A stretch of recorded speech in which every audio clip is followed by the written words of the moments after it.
there's a few things here, right? Number one, you're not always going to verse the same champion, so you're not always going to be able to replicate those exact learnings, right? Yeah. But you may have observations that are actually less tied to the champ specifics, and you might have observations that are more tied to your champion, or maybe like just the mechanical input, right? So you got to be able to distinguish things that like you can't replicate immediately and things that you can. Yeah. And so I said, like, just practically for me, like just very simply tying back to my solo queue. If I look at my reviews and I'm noticing that there's a trend that's happening where it's like I'm consistently rushing, let's say, use an example, I'm rushing my Ari charms. I might just spend 2 games just thinking a little bit about that. Play around. I literally use the And term. that's it. And other than that, you're just playing your normal Yes. skill level, and then it's just that little thing. I'm And adjusting. it might be completely useless to win those games, but there's... Because I think when people say, give me a learn objective, they get to apply it instantly in the next 3 games. And they're gonna instantly win. improve, and they're going to win. Yeah, I think that's what it feels They like. imagine when that they've ask got this bucket with one hole, and Curtis is going to plug the hole, and then the bucket's going to be all good. We're going to be able to end the game. But it's like, in reality, you got to be willing to do some like, plug this little hole, play around with it, and then go to another one. And it's do still that one. leaking, by the way. It might just Yeah, still be exactly. leaking. It's still It's still leaking. leaking. And then when you hatch that hole, like, the whole side of the bucket explodes. Yeah. Everything else goes out the window. And it's just a made me, mess. and I sat back after the question, I'm like, far out, man. The league journey, it's really just hard. not neat, man. It's just- not. Well, because each solo queue game can be a performance game. Like, as you said, every game of solo queue can be a playoffs game, theoretically. Yeah. Yeah. And then, but they can also be a learning game. I also had a client this week, so I gave him all this stuff to work on this VOD, and he said, so what do I do? Like, can I drill this? I'm like, you're just going to play solo queue, Yeah. dude, and try and implement it. It's Yeah. like, and he was like really frustrated about that. It's like, dude, this is just how League is. There's no drills. I just tell people, like, all you can do in the games is express your level of play. You barely, I would say, Curtis, even most people can't really even direct their attention towards a specific skill. That's always. what the review's for. But you have to trust that the act of reviewing your charms will get your charms better. It just will. It will. Just believe that. You have to believe in it, You're not, yeah. every time your E's coming up, you're not going to think to yourself, okay, my E's up in 3 seconds. Fuck, Curtis is watching. I've got to use my charm now. Okay, holding, execute. Like, no, you just use your charm to the best of your ability and then review it and then repeat that 100 times and then you will be better at doing it. That's the process. There's no like look cover right check. And this is practice where kind of this is thing. where the meme comes in, like the cult of the pros and the cult of the BBC. It's like, because we always say you just got to believe that it's going to work. And I did say that, didn't I? but it's, I don't know how we don't know how else to frame it. It's like you have to have faith. Yeah. And that review will lead to learnings, because it's not neat and tidy. It's not like we have a beautiful stat that's going to, okay, you throw X amount of free throws on Saturday and then you do the same amount of free throws and your percentage has gone up. There is no stat that is going to measure your progression. It's there's no KPIs that you're going to, people talk about SMART goals, like specific, measurable, actionable, repeatable, whatever the fuck it is, timely. It's like, that doesn't exist in League. No. It doesn't exist in League. That's a tough pill you got to swallow. And no matter how much like, articles and fucking scientific papers you read and X amount of traditional sports, that just doesn't exist, because every game is a different beast. 1,000 puzzles. It's 1,000 puzzles. That's the messy nature of the game. That's why it's a beautiful game at the same time. Yep. Because we all face the problem. It's not like only one of us. We all struggle with that. We all are in the shit together. Yep. The learning is done in the review. I think that's the important thing to understand. The learning is not done Yes. in the game. So yeah, that was a bit of a meaty topic, really. Yeah, so Perry's bot lane died 50 times. That's all from that post. Yeah. Wasn't that first? All right. Charles, you had one here, just farm and don't die. Do we want to talk about this? Just farm and don't die. Narrative. Oh, I mean, I want to riff on the bot lane dying a little bit. Oh, yeah, we're going to talk about that. Specifically why bot lanes die. So why Perry wants an answer. Explain to him why Perry's Ash and Elise. Ash has gone. Is that 1-16 and 7-13? Yeah. And then 3-7, and then another Elise support going 3-13, and then a Pantheon going 11-12 support. So the supports are dying. Again, these are chaotic supports. It's not really the 80 carries. I feel bad for these 80 carries in a way. Yeah, I mean, you just got to do your best, right? I mean, 80 carries are very easy to kill, obviously. I feel like I'm like a criminal defense lawyer, right? are. I've got this really bad case, but I've got to pretend my client's innocent, and I've got to do my best to defend my client here. Charles, you've been popping off on the like the metaphors recently. Someone commented of saying how you said the thing about like junglers are like traders, day traders. Day traders. People- That was people great. like Dude. that. People Good. love that one. And Yeah. some guy was like, "I'm a jungler and a day trader" or something. So one of That's true. our shorts did well yesterday. s- Someone talking about when I said people are blind or something in the mid game. They're driving blind, but I don't know if they're good at driving because they're just blind or something. I don't even remember what I say. Yeah, Charles is full of You're some bangers, the Charles. metaphors. He's usually you're the metaphor. Yeah, no, he's metaphor taking the guy. job. He's taking the He's job. killing it. You talk about you're the criminal defense. You're the Yeah. the defense. Saul I'm the attorney. criminal defense He's just attorney, Saul that's right. Goodman for Yeah. 80 carries, right? These guys are Lalo Salamanca. I- these are, I mean, I don't really defend junglers.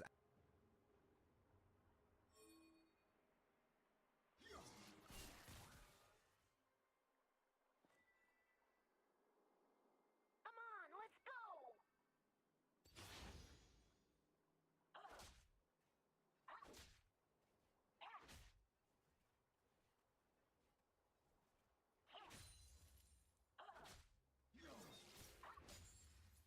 Wanna see a trick?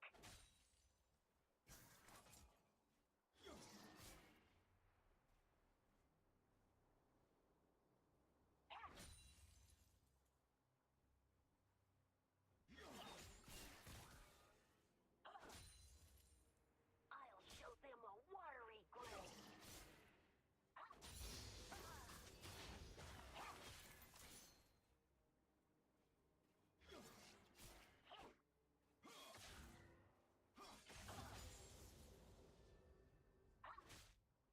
One jump ahead of you.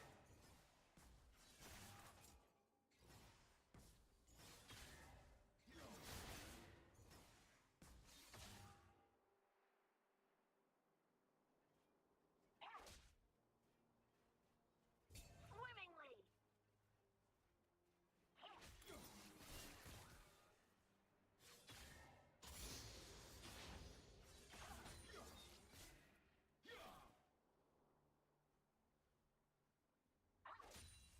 I'm ready.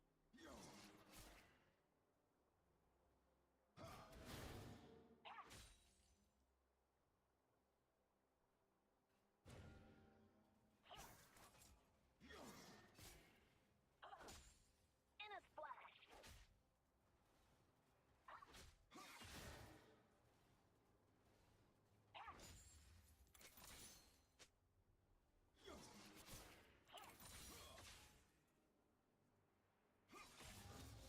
Land ho!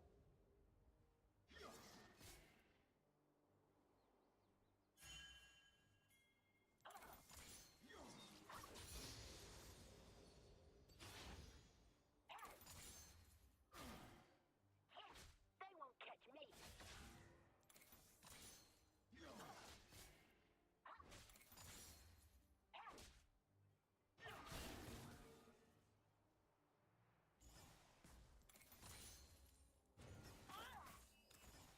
To the briny deep.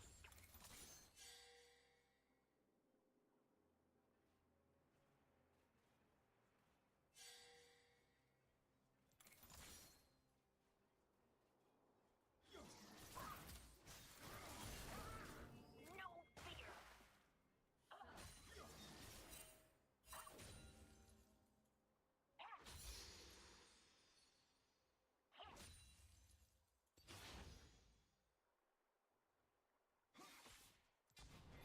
Come on, let's go.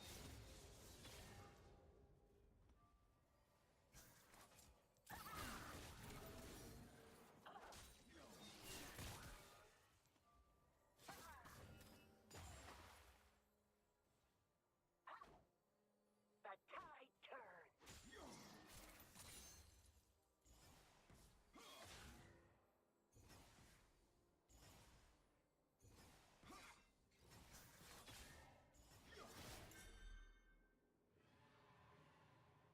Wanna see a trick? Enemy has been slain.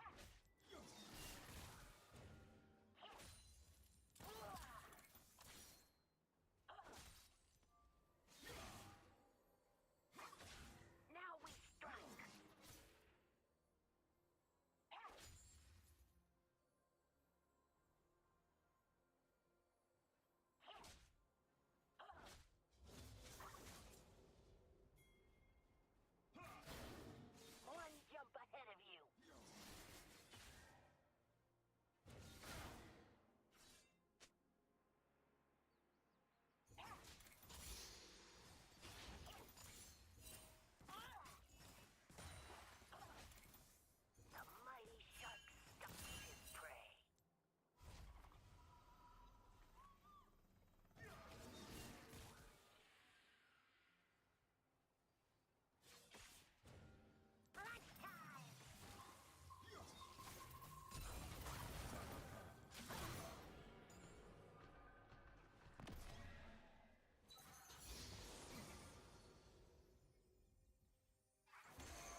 at all. Someone Oh, said like really? it's good that Nathan's on the podcast. In Jungle Academy to like we gonna need some jungle representation defend. I feel like I'm really bad defend. Like I So don't. you're defend. the other side. Yeah, Nathan's the prosecutor. Yeah, you're the prosecutor. I prosecute basically. my own people. Though, Yeah. Yeah, interesting. you know, because jungles just ruin games. You're an undercover agent. Anyway, so bot laners, why do they die? So I'm going to use one example of like, okay, so when do AD carries die in your experience? Like, I'm going to ask the jury, when do bot laners die? The AD carry, when do they die the most? Hit towers. Okay, hitting towers, yep. Getting caught on midway. Midwave, yep. game. Okay, you answered the question. That's what juror number 3. You can be quiet. I was That's just the getting answer I was looking dove. for. Don't they get Okay. dove? Too difficult. No, we're going to talk about the That's too juror number difficult. 1 said midwave and hitting Yep. towers, which is exactly the answer I was looking for. Excellent. So I'm an expertise on ADCs. Yeah, you're an expert witness. So why do they die doing that? Why do you think? Why do they die hitting towers and midwaves? I'll answer it for you, juror number 1. It's because hitting towers and midwaves is actually a very good thing to do. If you were the best AD carry in the world, you would min-max when you can and cannot hit towers. You would try to pressure every midwave possible to the best of your ability without dying. So the only way to develop that skill and understand how to limit tests and min-max your pressure is to die a lot. Because if you don't, That's you will true. never try to pressure. Yep. Yeah. And I see a lot of people, especially in Diamond, who are way too rigid around when they contest the midwave and when they don't. But all these players, these LCK pros and these LCKCL pros, they are willing to put their life on the line for every wave, for every tower shot, for every contest. And that's a positive It's a thing. good way to learn. Yeah, because they are getting a fast, very rapid improvement cycle of like attempt, result, review, go again. They're just doing that over and over again. And yeah, Because sometimes games they are so grief. quick as well, right? In Korean Yes. solo queue. Yeah, exactly. They int a lot, and they're taking it too far because like oftentimes they'll die a lot, and then the game they'll just deem the game like over, like playing for the review kind of mindset, or maybe they're a bit emotional, or maybe they think the best way back in the game is just by flipping fights. But yeah, those high impact deaths from an AD carry, they're actually a sign of a good player. As weird as that sounds, a red flag would be an AD carry with very low deaths because I know they're missing opportunities. Now that you mention that, Charlie, you actually hit the nail on the head there, because when I think of the 80 carries that bother me the most in solo queue, actually, just very simply, Yeah. is that they're so annoying on midwave and mid game. Yep. Like they make you sweat for the shove. Like they're annoying. They'll posture up aggressively. So let's say I'm playing TF and I'm like walking up to the wave trying to clear, get mid pry before on a neutral. They will like step up and try to get in position to punish me. Yep. If I use abilities on the wave.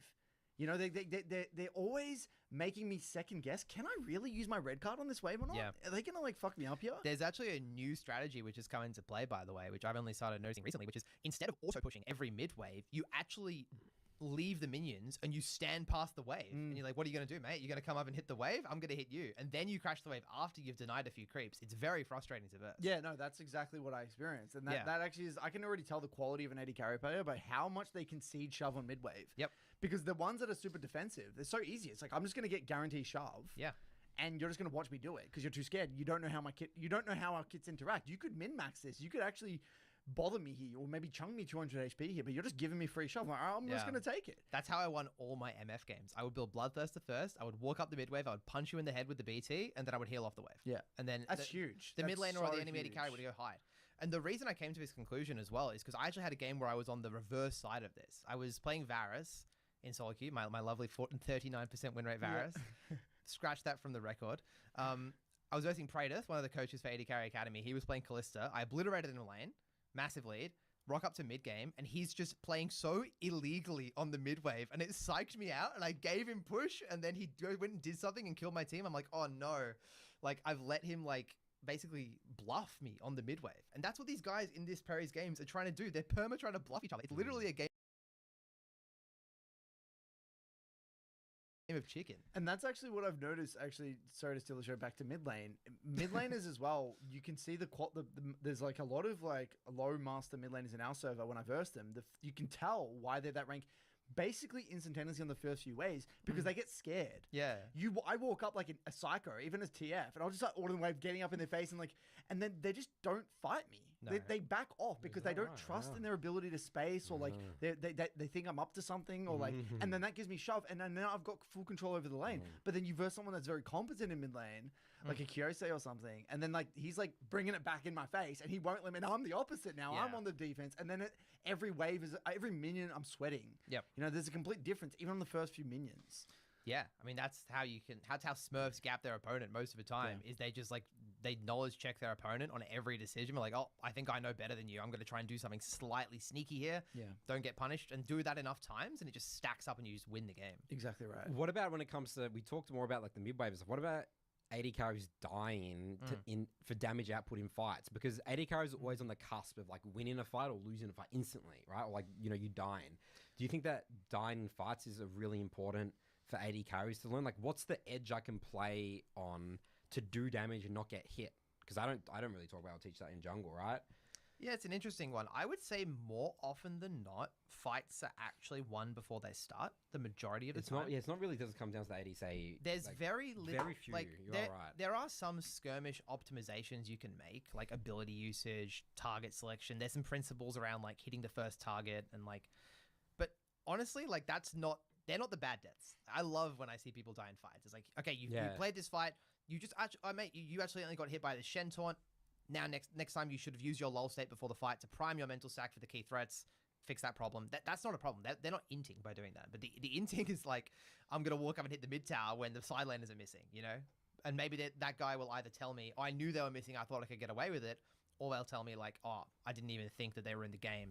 I thought I was playing like Street Fighter, Yeah, interesting. It's so funny that where that question that just came from there, by the way. I visualized what you said, the problem with solo queue players, they think it's just a perfect even game. It's like, that's never the case. Again, like I literally asked that question thinking that most AD carries experience is I have like front to back, like front line. What are you talking it's like, about? what am I talking about? What am I talking about? That's such a stupid question. That's got nothing to do with solo. Like the AD amount of carries times do I've not thought of get a that game problem. where it's like, No. if I get a 5v5, dude, I'm just happy to be there. Like, if I get to hit a tank, Think oh about my how God. many games actually get to like a 5v5 round. Where the AD carries to min-max No, their damage. never. They're on the case. They're on No. the edge of dying. It's just or not something. actually the skill was of winning thinking games. that when you asked me that Yeah. question. I'm like, I feel like Question. every AD character does it fine in a team Yeah, fight. it's like, actually I quite never- easy. I It's never can quite tell the easy. difference. Like they're all just like hitting their buttons in the front line. Yeah. It's not overly complicated. Maybe I get like one a week, by the way, where it's like, oh damn, the enemy AD carry just played the fight slightly better than me. It's cool.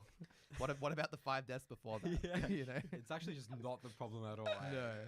That's funny because people will think there's like 80 carries. That's why people pick 80 carry. And that's For why the people team fight. love competitive. They get addicted Yeah. to competitive because Yeah. that's what it is. 80 The carries slow are lane. addicted to 80 carries competitive. love those competitive games because it's like Yeah. slow lane phase. No one interacts. They get to some like 4v4 around a dragon front to back, and it's just like everyone peel me, guys. And then Yeah, it's it's just, like it's like Clash. It's so easy to look good as an AD carrying. very Clash. easy to look good. Yeah. And it's very mentally chill, right? 'Cause Very chill. Everyone's tracking the jungler for you. But then the skill of how much damage do you output in fight that's is where it probably very matters. important. That's Yeah. probably where it matters, right? It's like Yeah. whose AD carry can pump out more damage at 3 items. Yeah, Exactly right. But also, I will say that it's kind of just like if you're good at your champion, if you're good at laning, if you're good at skirmishing, you'll probably also be good at that. It's not actually a separate skill. It's just the pure manifestation of all the other skills coming into play.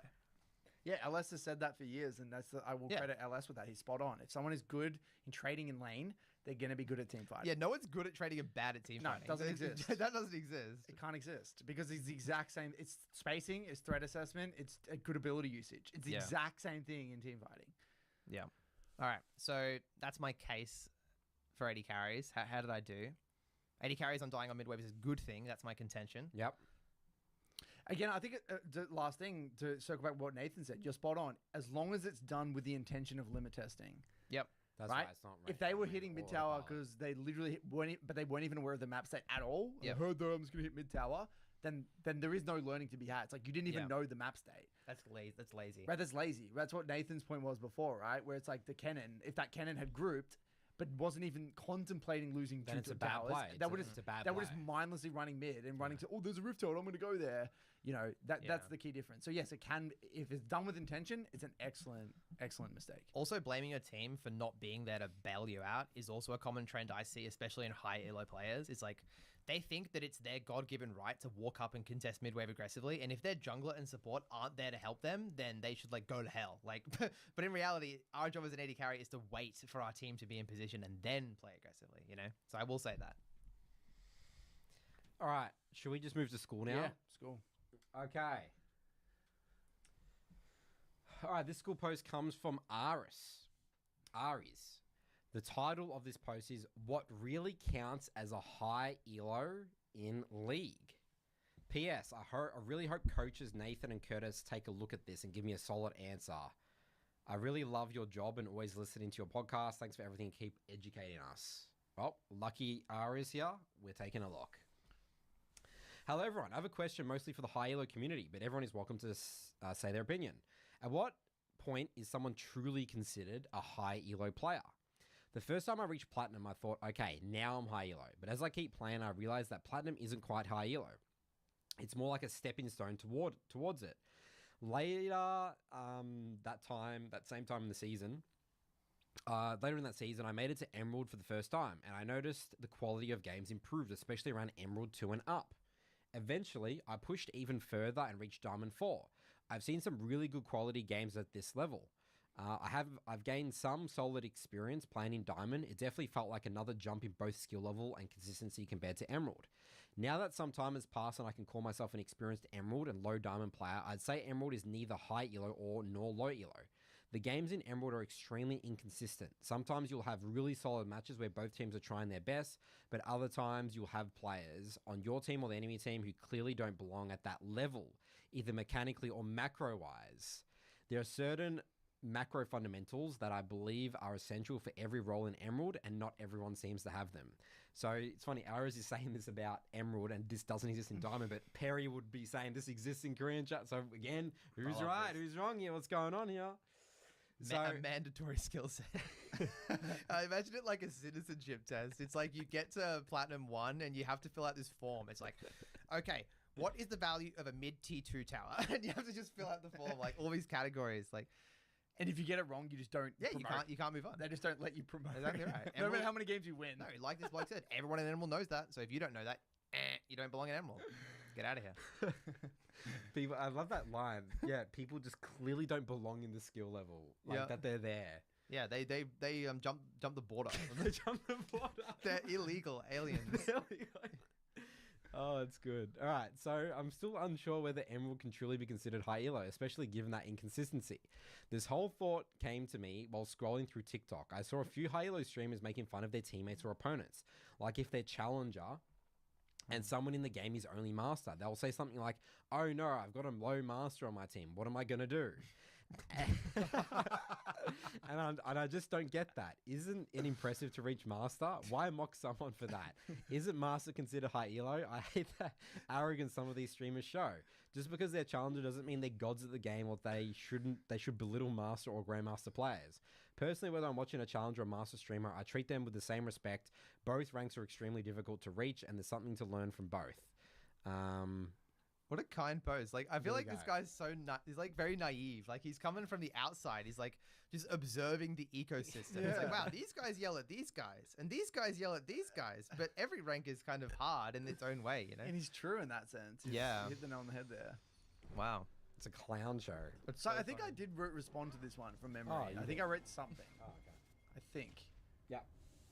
Can you read my post? So you said high elo and low elo are very vague umbrella terms. It's very much one of those things where it's all relative. If you get into Platinum 4, you're in the top 24% of players, which is pretty impressive.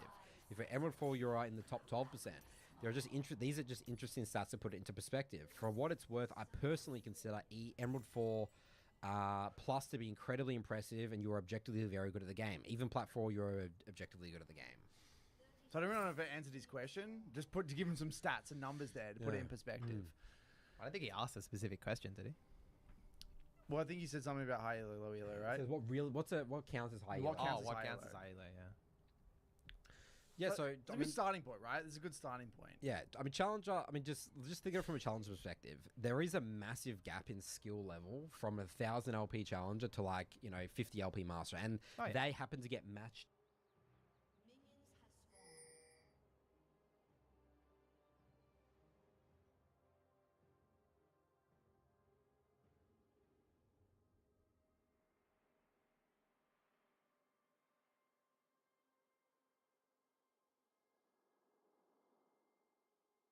What game skitters by, unaware of death? What creatures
into games, just to understand it from their perspective. They get matched with Master Tier players because there's not enough people in high rank brackets to, you know, have full challenger lobbies, especially on servers like North America, OST, that sort of stuff. So that's why they're saying that, you know, and that will never change. And I think that's fine. That's sort of like the reality. But remember, what they are missing there is like, I've got some master players, but also the enemy has some master tier players. You know, like the matchmaking sort of balances it out.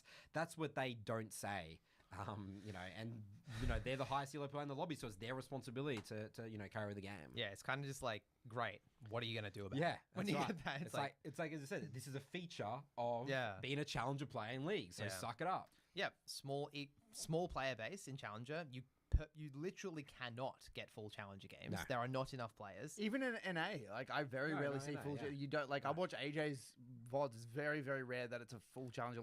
Basically, never. Well, there's right? 300 and North American challengers. And even then, they barely get them. Yeah, how you can't really matchmake that many people. Like, No. there can only be so many people online at once, right? Yeah. So, So let's tie back to high elo, right? Okay, so it's important to note that most again, it's all relative, right? It's absolutely all relative, right? So you know, if you are a master tier player, you're gonna think that you're, you know, you're God's gift to the world comparatively to Diamond 4 players, right? It's all like that's just I think that's just human nature, human psychology. You know, it's like we always want to look.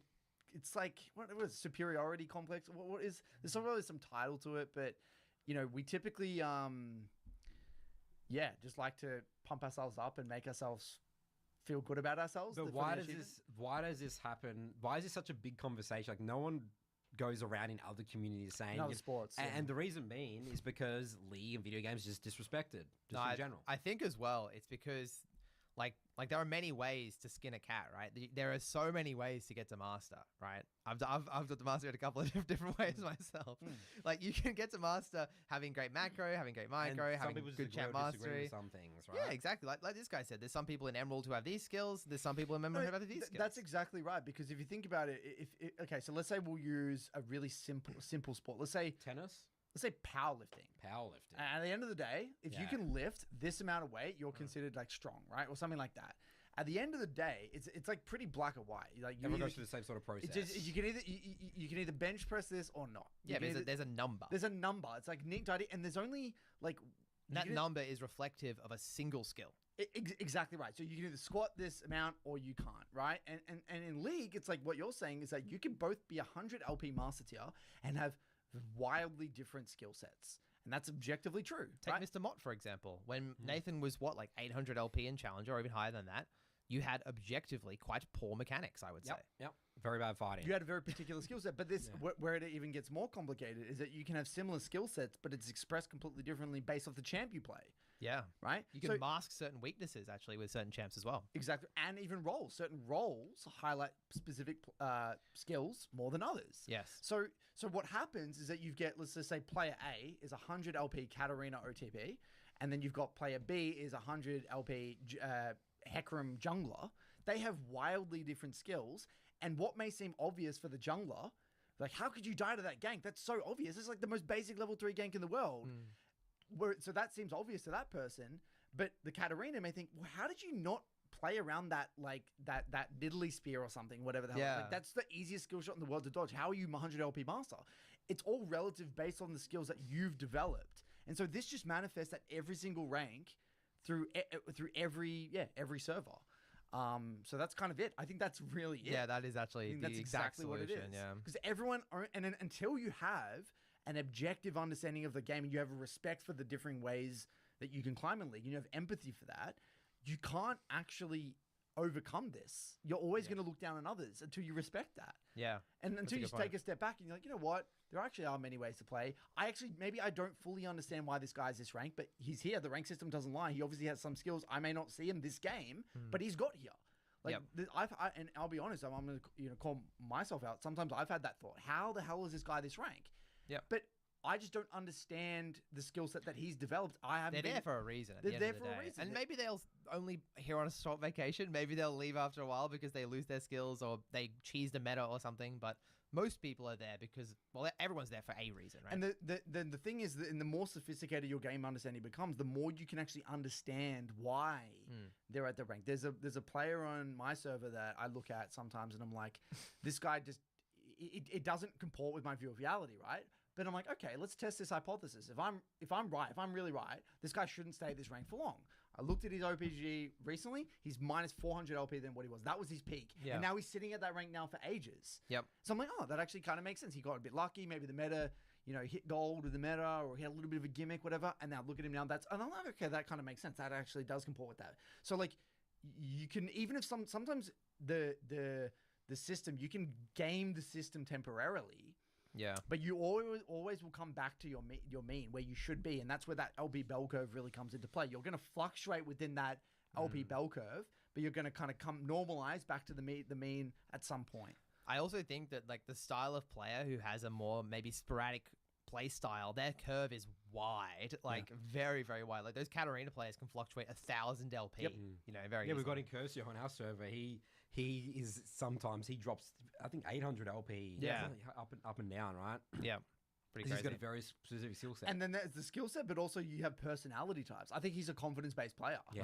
To be honest, I think in Curcio, he's like that player where when he's feeling really confident, he can pop off. Yep. You can And dodge every spell, no threat perfectly. Perfect, like roams out of base. Roams, really Yeah, great roams. Really creative plays. Super creative plays, really great team fighting. But then when he's off, it's like he's He's the just worst player in he's the game. poorly Just take executing all those ins fights. when the jungler's missing. Yeah. Just like He's not on point. So that Or Katarina just terrible in certain metas. Yeah. Yeah. Or thing. or That bad too. game for Katarina. bad as games well, yeah, exactly right. So Like, Galio meta or something. and typically being an OGB, you actually fluctuate more a lot of the time. That's a because good point, your yeah. champ actually you're more volatile to metas.